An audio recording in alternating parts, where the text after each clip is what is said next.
The brutal ambush on Blackwater PMCs. No survivors.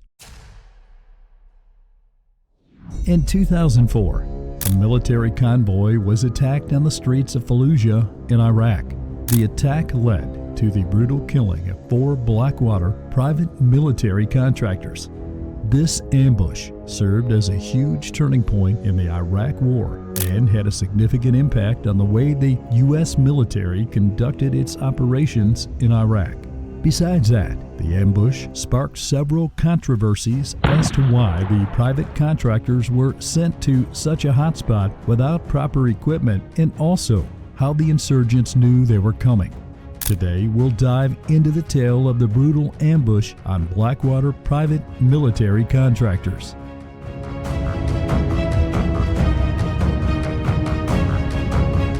In the aftermath of 9/11, the Bush administration launched the Global War on Terror, a sweeping military campaign aimed at combating terrorist groups worldwide.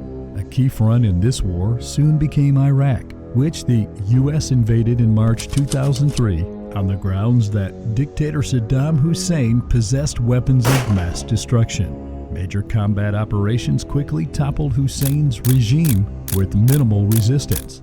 However, the United States now faced the complex task of occupying and stabilizing a large populous nation. The U.S. military was tasked with securing the country and defeating insurgent groups, but the task proved to be challenging. It soon became clear that U.S. military forces were stretched dangerously thin trying to secure Iraq amid a budding violent insurgency.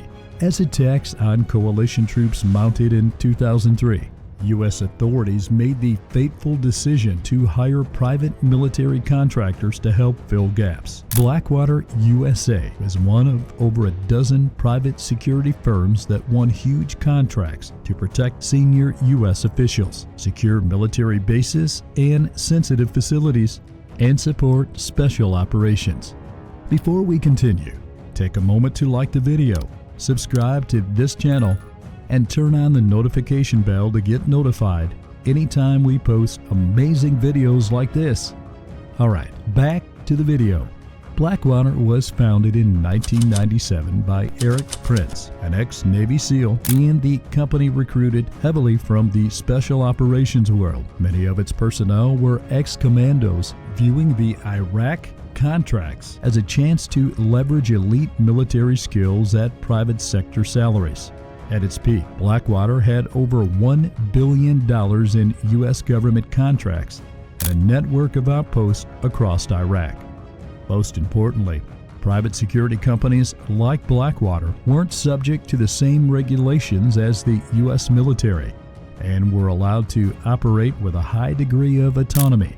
Initially, the U.S. military faced little resistance in Iraq, but as the occupation continued, opposition grew even stronger, and the U.S. military was beginning to lose control over most areas in the region. By 2004, the insurgency had intensified, and the U.S. military was struggling to contain the violence and unrest in the country.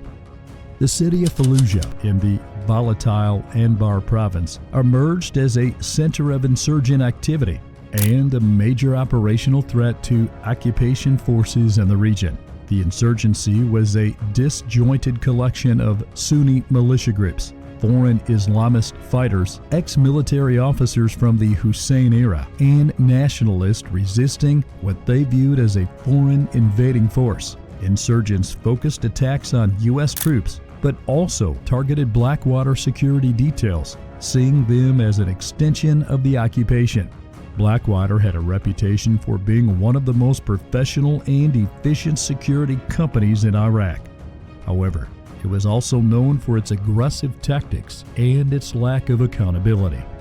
The firm's teams providing security for U.S. officials and facilities quickly found themselves regularly engaged in treacherous firefights on the debris-littered streets of Iraqi cities. The insurgency also heavily infiltrated Iraq's new security forces, further endangering U.S. operations. On March 31, 2004, a Blackwater tactical support team of 4 former Special Operations veterans departed Baghdad for the flashpoint city of Fallujah on a mission fatefully known as Route Irish. The team, Scott Helveston, Jerko Zofko, Wes Badalona, and Mike T, were tasked with escorting 2 trucks to a base on the outskirts of Fallujah to deliver food items to a U.S. Army camp. Although an unusual assignment, the men were seasoned operators who regarded the mission as routine. Scott Helveston was a former Navy SEAL who have served in several conflict zones, including Somalia and Kosovo.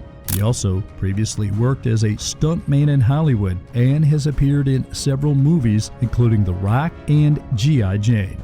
Jerko Zofko was a former Army Ranger and had served in the Gulf War and was also a member of the U.S. Navy. Zofko worked for Blackwater for several years. He was popular among team members for his physical fitness and his dedication to his work. Wes Badalona, the 3rd man on the team, was a former U.S. Army Ranger who also worked for Blackwater for several years. He was known for his calm demeanor and his ability to handle high-pressure situations.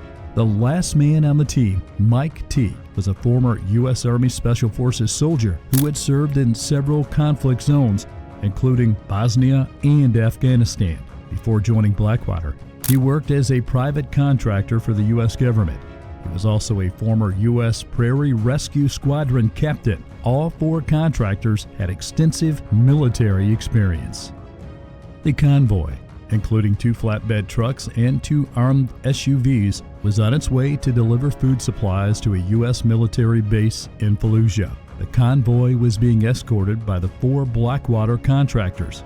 Badalona and Zofko were in the front vehicle, followed by the flatbed trucks, followed by Helveston and Teague in the rear vehicle. As their lightly armored convoy made its way along the highway to Fallujah that morning, darker forces were mobilizing to unleash the fury of an insurgency upon them.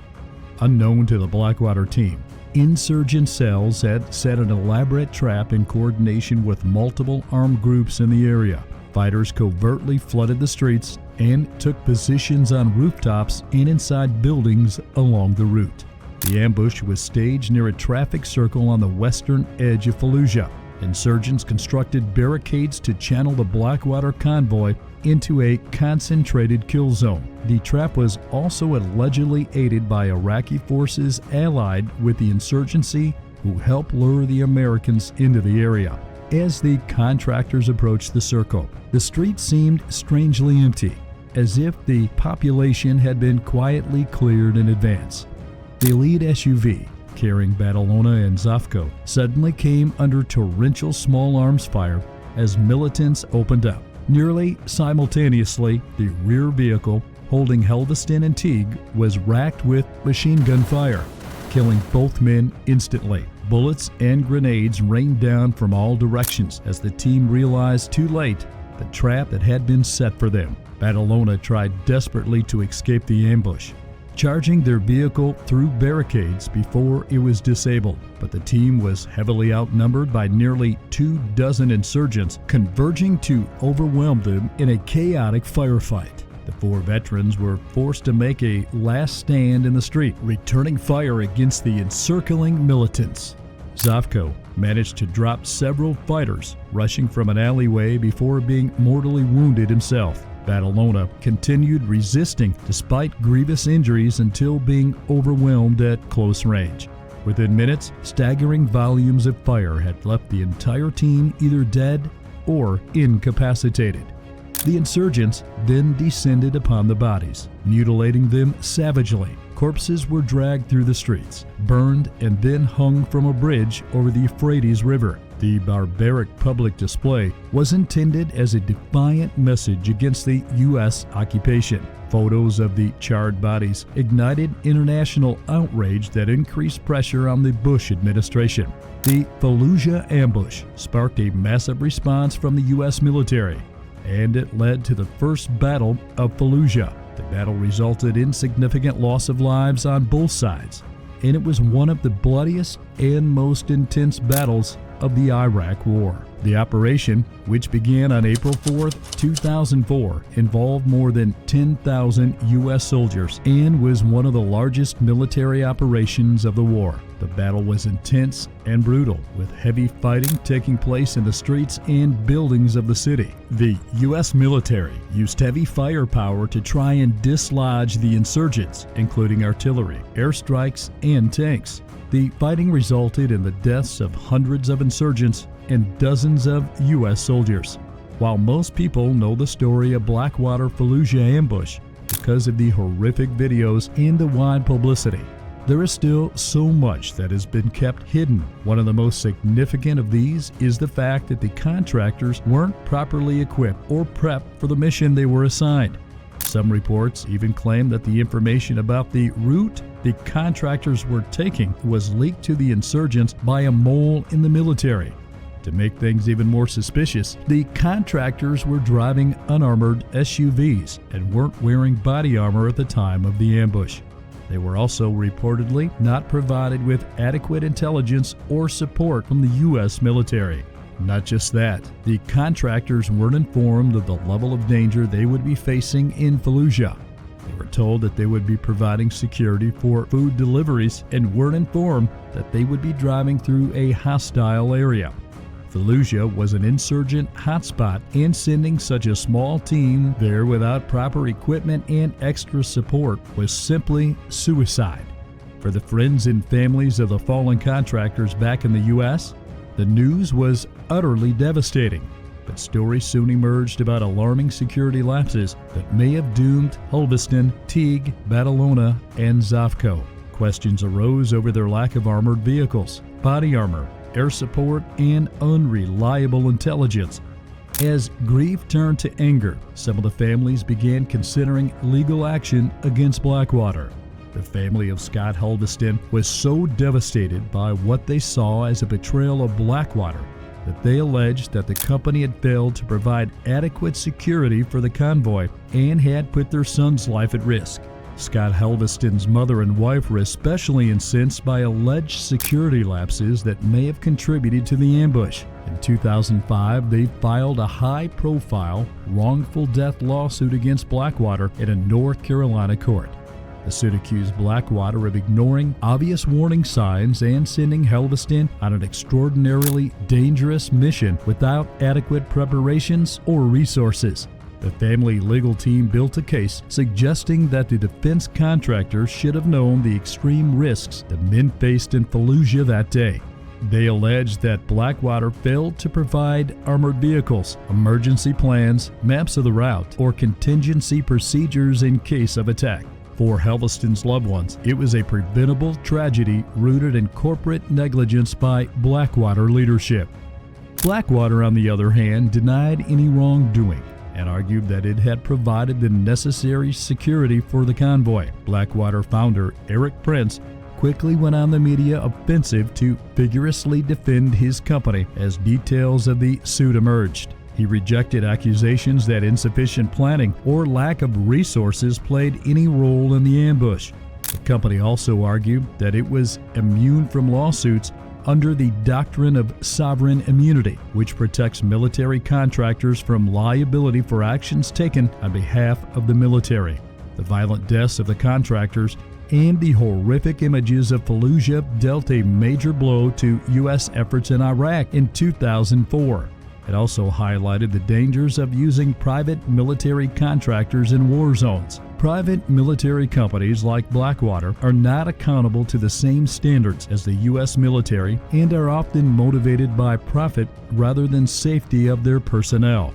That is one major reason why the military uses them to carry out off-the-book operations that they don't want to be accountable for. This ambush serves as a reminder of the dangers of war and the sacrifices made by those who were killed in war. What do you think really led to the Blackwater ambush in Fallujah? Share your opinions with us in the comments.